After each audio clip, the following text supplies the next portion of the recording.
నమస్తే welcome to NCN news నా పేరు హరిప్రియ ముందుగా బులెటిన్ లో హెడ్లైన్స్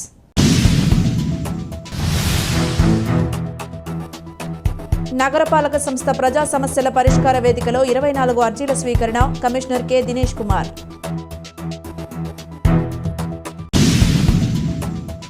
రాష్ట్ర ప్రభుత్వం ప్రజల సమస్యలను త్వరితగతిన పరిష్కరించేందుకు స్పందన స్థానంలో ప్రజా సమస్యల పరిష్కార వేదికకు శ్రీకారం చుట్టిందని నగరపాలక సంస్థ కమిషనర్ కె దినేష్ కుమార్ అన్నారు. నగరపాలక సంస్థ కార్యాలయంలో ప్రజా సమస్యల పరిష్కార వేదిక కార్యక్రమంలో ప్రజల నుంచి 24 అర్జీలను స్వీకరించామన్నారు. ఈ సందర్భంగా municipal commissioner K Dinesh Kumar మాట్లాడుతూ ప్రజల సమస్యలను అత్యంత ప్రాధాన్యత ఇస్తూ పరిష్కారం చేయాలని ఆదేశించడం జరిగిందన్నారు. ప్రజా సమస్యల పరిష్కార వేదికలో వచ్చిన అర్జీలు త్రాగునీరు, డ్రైనేజీ, విద్యుత్ దీపాలు, భూ ఆక్రమణ, రోడ్లు తదితర సమస్యలపై అర్జీదారుల నుంచి ఫిర్యాదులు అందాయన్నారు. ప్రజా సమస్యల పరిష్కార వేదిక కార్యక్రమంలో మున్సిపల్ అదనపు commissioner PM Satyaveni, superintendent engineer G Pandurangarao, city planner GVSN Murthy తదితరులు పాల్గొన్నారు.